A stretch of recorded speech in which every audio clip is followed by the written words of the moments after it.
Hi ಎಲ್ರಿಗೂ welcome back to coastal life with Raksha Kateel YouTube channel. ಎಲ್ಲರೂ ಹೇಗಿದ್ದೀರಾ? ಇವತ್ತೊಂದು ಫ್ರೆಶ್ ಬಂಗುಡೆ ಮೀನು ಸಿಕ್ಕಿದೆ ನೋಡಿ, ಫ್ರೆಶ್ ಉಂಟು. ಇದರದ್ದು ಬಂಗುಡೆ ಮೀನು ಒಳ್ಳೆ ಗಸಿ ಮಾಡುವ ಹಾಗೆ ಅದರ ಜೊತೆಗೆ ಬೆಜಕ್ಕೆ ಎಲೆಯ ಗಟ್ಟಿಯನ್ನು ಕೂಡ ಮಾಡ್ತಿದ್ದೇನೆ. ಅದನ್ನು ನಾನು ನಿಮ್ಮ ಜೊತೆ ಶೇರ್ ಮಾಡ್ತಿದ್ದೇನೆ. ಹಾಗೆ ಯಾರೆಲ್ಲ ನನ್ನ ಚಾನಲನ್ನು ನೋಡದೆ ಸಬ್ಸ್ಕ್ರೈಬ್ ಮಾಡ್ತಿದ್ದೀರಾ, ದಯವಿಟ್ಟು ಒಂದು ಸಬ್ಸ್ಕ್ರೈಬ್ ಮಾಡಿ ನನ್ನ ಚಾನಲ್ಗೆ ಸಪೋರ್ಟ್ ಮಾಡಿ. ಓಕೆ, ವಿಡಿಯೋ ಸ್ಟಾರ್ಟ್ ಮಾಡುವ. ಈಗ ಮೊದಲಿಗೆ ಒಂದು ಬಾಣಲೆಗೆ ಸ್ವಲ್ಪ ತೆಂಗಿನ ಎಣ್ಣೆಯನ್ನು ಹಾಕಿಕೊಳ್ಳುವ. ನಂತರ ನೋಡಿ, ಇಲ್ಲಿ 1 kg ಬಂಗುಡೆ ಮೀನು ಇರ್ಬೋದು ಅಂದಾಜು. ಅದಕ್ಕೆ ನಾನು ಇಲ್ಲಿ ಒಂದು 15 ಉದ್ದ ಮೆಣಸನ್ನು ತಗೊಂಡಿದ್ದೇನೆ. ಇದನ್ನೊಮ್ಮೆ ಕರೆಕ್ಟಾಗಿ ಫ್ರೈ ಮಾಡುವ.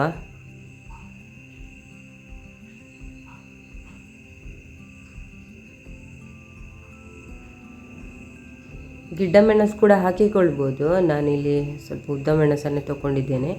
ನಂತರ ನೋಡಿ, ನಾನಿಲ್ಲಿ 1 ಟೇಬಲ್ ಸ್ಪೂನಷ್ಟು ಕೊತ್ತಂಬರಿ ಬೀಜ, ಸ್ವಲ್ಪ ಓಂಕಾಳು, ಹಾಗೆ ಅರ್ಧ ಟೇಬಲ್ ಸ್ಪೂನಷ್ಟು ಸಾಸಿವೆ, ಹಾಗೆ ಅರ್ಧ ಟೇಬಲ್ ಸ್ಪೂನಷ್ಟು ಜೀರಿಗೆಯನ್ನು ಕೂಡ ಹಾಕ್ತಿದ್ದೇನೆ. ಅದರ ಜೊತೆಯೇ ಒಂದು 5-6 ಎಸಳು ಬೆಳ್ಳುಳ್ಳಿಯನ್ನು ಕೂಡ ಹಾಕಿ ಸರಿಯಾಗಿ ಫ್ರೈ ಮಾಡ್ತಾ ಇದ್ದೇನೆ.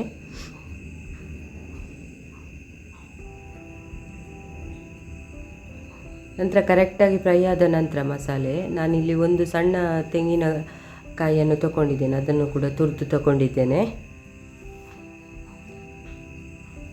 ನಮಗೆ ಎಷ್ಟು ಗ್ರೇವಿ ಬೇಕು ಆ ಕನ್ಸಿಸ್ಟೆನ್ಸಿಗೆ ನಾವು ತೆಂಗಿನ ತುರಿಯನ್ನು ತಗೊಂಡ್ರೆ ಆಯಿತು. ಇದನ್ನೊಮ್ಮೆ ಕರೆಕ್ಟಾಗಿ ಹುರಿಯುವ. ಇಲ್ಲಿ ತೆಂಗಿನಕಾಯಿಯನ್ನು ಯಾಕೆ ಹುರಿಯುವುದು ಅಂತ ಹೇಳಿದರೆ, ಪದಾರ್ಥ ರುಚಿ ಕೂಡ ಬರ್ತದೆ, ಹಾಗೆ ಬೇಗ ಹಾಳು ಕೂಡ ಆಗೋದಿಲ್ಲ ಪದಾರ್ಥ. ಹಾಗಾಗಿ ಇದನ್ನು ಕೂಡ ಸ್ವಲ್ಪ ಹುರಿದುಕೊಳ್ಬೇಕು.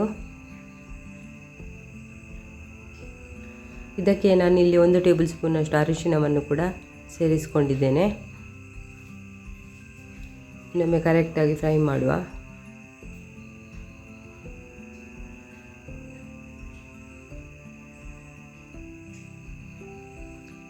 ಇಲ್ಲಿ ಓಂಕಾಳನ್ನು ಕೂಡ ನಾವು ಸೇರಿಸಿಕೊಳ್ಳುವುದು ಯಾಕಂತ ಹೇಳಿದರೆ, ಮೀನು ತುಂಬ ಈ ವಾಸನೆ ಎಲ್ಲ ಬಂದರೆ ಇದರಿಂದ ಇದು ಹೋಗ್ತದೆ. ಹಾಗಾಗಿ ನಂತರ ನಾನು ಒಂದು ಲಿಂಬೆಹಣ್ಣಿನಷ್ಟು ಗಾತ್ರದಷ್ಟು ಹುಣಸೆ ಹುಳಿಯನ್ನು ಕೂಡ ಹಾಕಿಕೊಂಡಿದ್ದೇನೆ. ಇನ್ನು ಮಿಕ್ಸರ್ ಜಾರಿಗೆ ಹಾಕಿ ನುಣ್ಣಗೆ ರುಬ್ಬಿ ತರುವ.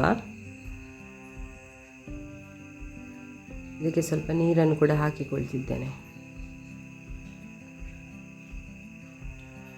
ಈಗ ನೋಡಿ, ಗ್ರೈಂಡ್ ಮಾಡಿ ತಂದಾಯಿತು. ಈಗ ನಾನು ಮೀನು ಕೂಡ ಮಾಡಿ ತರಬೇಕು. ಹಾಗಾಗಿ ಮೀನನ್ನು ಊಟ ಮಾಡಿ ತಂದೆ. ನೋಡಿ, ನಾನು ಮೊದಲಿಗೆ ಕಟ್ ಮಾಡಿಕೊಳ್ಳುವುದಿಲ್ಲ, ಯಾಕಂದರೆ ಇಲ್ಲಿ ನಾವು ತೊಳೆಯುವಾಗ ಎಲ್ಲ ಇದು ಅದರ ಮಾಂಸ ಎಲ್ಲ ಬಿಟ್ಟು ಹೋಗ್ತದೆ ಅಂತ. ನಾನು ಮೀನೆಲ್ಲ ಮಾಡಿದ ನಂತರ ಸರಿಯಾಗಿ ಕ್ಲೀನ್ ಮಾಡಿ ನಂತರ ಅದನ್ನು ಕಟ್ ಮಾಡಿಕೊಳ್ತೇನೆ. ನಂತರ ಸಣ್ಣದಿದ್ದರೆ ಹಾಗೆ ಇಡಿಯಾಗಿ ಇಡ್ತೇನೆ. ಇನ್ನೊಂದು 5-6 ಬಾರಿ ತೊಳೆದು ನಂತರ ಇದನ್ನು ಕಟ್ ಮಾಡಿಕೊಂಡ್ರೆ ಆಯಿತು. ಈಗ ನೋಡಿ, ಕಟ್ ಮಾಡಿಕೊಂಡು ಕೂಡ ಇಟ್ಟಿದ್ದೇನೆ. ನಂತರ ಒಂದು ಪಾತ್ರೆಗೆ ಒಂದು ಸ್ವಲ್ಪ ತೆಂಗಿನ ಎಣ್ಣೆ ಹಾಕಿಕೊಂಡು, ಇದು ಆಪ್ಷನಲ್, ಒಗ್ಗರಣೆ ಬೇಕಿದ್ದವರು ಹಾಕ್ಬೋದು, ಇಲ್ಲದಿದ್ದರೆ ಹೀಗೆ ಕೂಡ ನಾವು ಗ್ರೇವಿಯನ್ನು ಕುದಿಸಿ ಮಾಡ್ಬೋದು.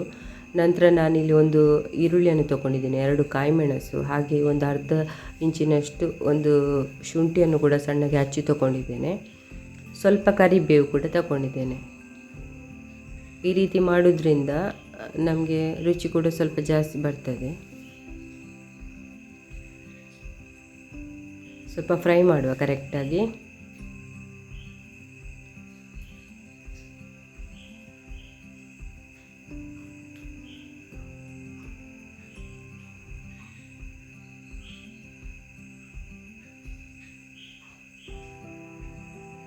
ಇಲ್ಲಿ ಈರುಳ್ಳಿ ಸರಿಯಾಗಿ ಬಾಡಿದ ನಂತರ ಇದಕ್ಕೆ ಸ್ವಲ್ಪ ಅರಶಿನವನ್ನು ಕೂಡ ಸೇರಿಸಿಕೊಳ್ಳುವ.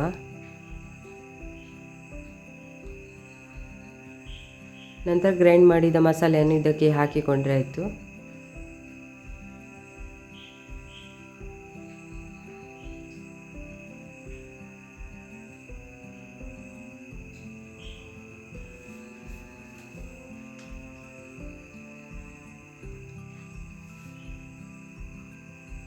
ಇನ್ನು ನೀರು ನಮ್ಮ ಹದಕ್ಕೆ ಎಷ್ಟು ಬೇಕು ಅಷ್ಟನ್ನು ಹಾಕಿಕೊಂಡ್ರೆ ಆಯಿತು. ಜಾಸ್ತಿ ನೀರು ಕೂಡ ಹಾಕಬಾರ್ದು, ಹಾಗೆ ಜಾಸ್ತಿ ದಪ್ಪ ಕೂಡ ಆಗಬಾರ್ದು ಗಸಿ ಅಂತ ಹೇಳಿದರೆ. ಇಲ್ಲಿ ನಾನು ಸ್ವಲ್ಪವೇ ನೀರನ್ನು ಸೇರಿಸಿಕೊಂಡಿದ್ದೇನೆ. ಬೇಕಿದ್ದರೆ ಇನ್ನೂ ಕೂಡ ಸ್ವಲ್ಪ ಹಾಕಿಕೊಳ್ಬೋದು.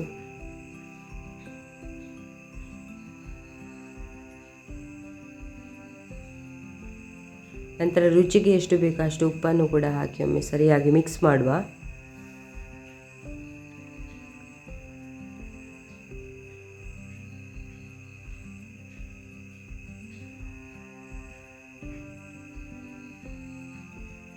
ಇದೊಂದು 5 ನಿಮಿಷಗಳ ಕಾಲ ಕುದೀಲಿ ಕರೆಕ್ಟಾಗಿ. ಈಗ ಸ್ವಲ್ಪ ಹೊತ್ತಾಯಿತು, ಒಂದು 5 ನಿಮಿಷ ಆಯಿತು ನೋಡಿ, ಕುದೀತಾ ಉಂಟು.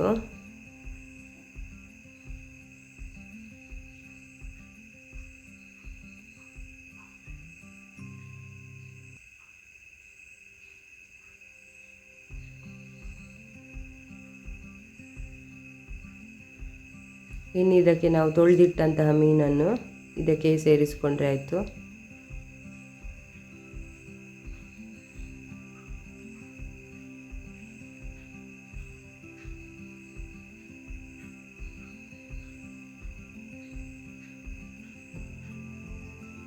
ಇನ್ನು ನಾವು ಮೀನನ್ನು ಈ ಮಸಾಲೆಗೆ ಹಾಕಿದ ನಂತರ ಇನ್ನು ನಾವು ಜಾಸ್ತಿ ಸೌಟೆಲ್ಲ ಹಾಕಿ ತಿರುಗಿಸಬಾರ್ದು. ಒಂದು 2 ಸಲ ಹಾಗೆ ಸ್ವಲ್ಪ ತಿರುಗಿಸಿದರೆ ಸಾಕು, ಇಲ್ಲದ್ರೆ ಮೀನೆಲ್ಲ ಹುಡಿ ಆಗ್ತದೆ.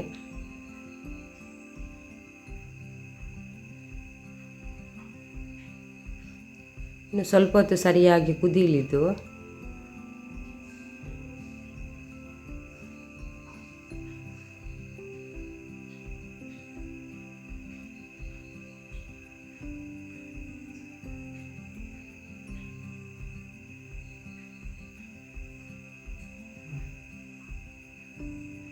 ನಾನಿಲ್ಲಿ ಓಪನ್ ಇಟ್ಟೆ ಕುದೀಲಿಕ್ಕೆ ಬಿಡ್ತಾ ಇದ್ದೇನೆ.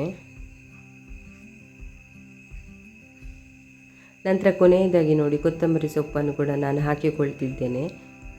ಇದು ಆಪ್ಷನಲ್, ಬೇಕಿದ್ದವರು ಹಾಕಿಕೊಳ್ಳಿ, ನಾನು ಮಾತ್ರ ಸ್ವಲ್ಪ ಹಾಕಿಕೊಂಡಿದ್ದೇನೆ. ಈಗ ನಮ್ಮ ಬಂಗುಡ ಮೀನಿನ ಗಸಿ ಕೂಡ ರೆಡಿ ಆಯಿತು.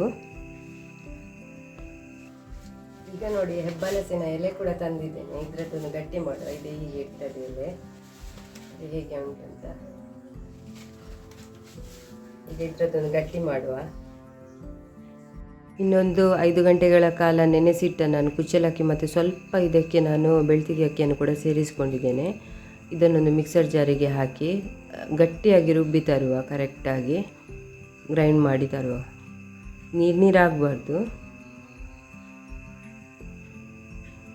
ಇನ್ನು ರುಚಿಗೆ ಎಷ್ಟು ಬೇಕೋ ಅಷ್ಟು ಉಪ್ಪು ಮತ್ತು ನೀರನ್ನು ಸೇರಿಸಿಕೊಂಡು ಇದು ರುಬ್ಬಿ ತಂದರೆ ಆಯಿತು ಎಲ್ಲವನ್ನು ಕೂಡ. ನೋಡಿ ಈಗ ನಾನು ಗಟ್ಟಿಯಾಗಿ ರುಬ್ಬಿ ತಂದಿದ್ದೇನೆ, ಇಷ್ಟು ಅದಕ್ಕೆ ಬರಬೇಕು ಹಿಟ್ಟು.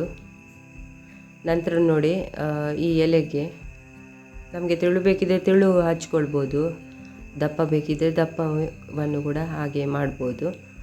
ನಾನು ಸ್ವಲ್ಪ ತೆಳುವಾಗೆ ಮಾಡಿದ್ದೇನೆ.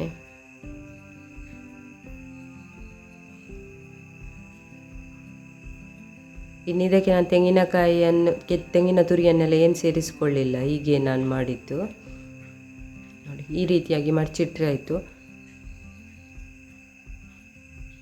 ಇನ್ನು ತೆಂಗಿನ ತುರಿಯನ್ನು ಯಾಕೆ ಹಾಕಲಿಲ್ಲ ಅಂತ ಹೇಳಿದರೆ, ಇದು ಮರುದಿವಸಕ್ಕೆ ಖಾಲಿ ನಾವು ಈ ರೀತಿಯಾಗಿ ಮಾಡಿದರೆ ಅಕ್ಕಿಯಿಂದವೇ ಏನು ಸೇರಿಸಿಕೊಳ್ಳಿಲ್ಲದಿದ್ದರೆ ಮರುದಿವಸ ತನಕ ಇಡ್ಬೋದು ಇದನ್ನು.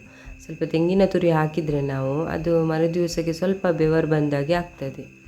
ಹಾಗಾಗಿ ನಾನು ಮಾಡಲಿಲ್ಲ. ಇದು ಸಂಜೆ ನಾವು ಮಾಡಿಟ್ರೆ ಬೆಳಿಗ್ಗೆಗೆ ಕೂಡ ಆಗ್ತದೆ. ಎಲ್ಲವನ್ನು ಕೂಡ ಮಾಡಿಕೊಂಡು ಬರುವ.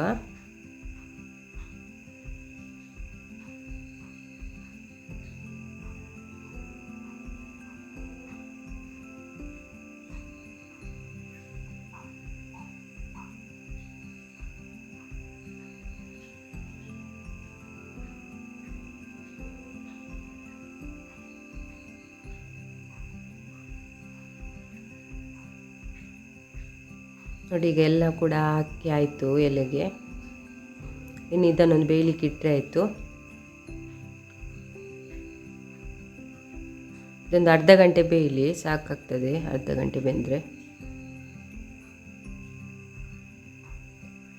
ಈಗ ನೋಡಿ ಒಂದು ಅರ್ಧ ಗಂಟೆ ಆಯಿತು, ಕರೆಕ್ಟಾಗಿ ಬೆಂದಿದೆ. ನಮ್ಮ ಗಟ್ಟಿ ಕೂಡ ರೆಡಿ ಆಯಿತು. ಈಗ ಮೀನಿನ ಗಸಿಯೊಂದಿಗೆ ಈ ಪೆಜಕಾಯಿಯ ಗಟ್ಟಿ ಕೂಡ ತುಂಬಾ ಒಳ್ಳೆ ಕಾಂಬಿನೇಷನ್. ಯಾರಿಗೂ ಕೂಡ ಸೀಸನಲ್ಲಿ ಮಾಡಿ ತಿನ್ಬೋದು. ಹಾಗೆ ಇವತ್ತಿನ ರೆಸಿಪಿ ಹೇಗೆ ಬಂದಿದೆ ಅಂತ ಒಂದು ನನಗೆ ಕಮೆಂಟ್ ಮೂಲಕ ತಿಳಿಸಿ. ಮುಂದಿನ ಹೊಸ ರೆಸಿಪಿಗಳೊಂದಿಗೆ ನಿಮ್ಮ ಜೊತೆ ಸಿಗ್ತೇನೆ. ಎಲ್ಲರಿಗೂ ಕೂಡ ಧನ್ಯವಾದಗಳು.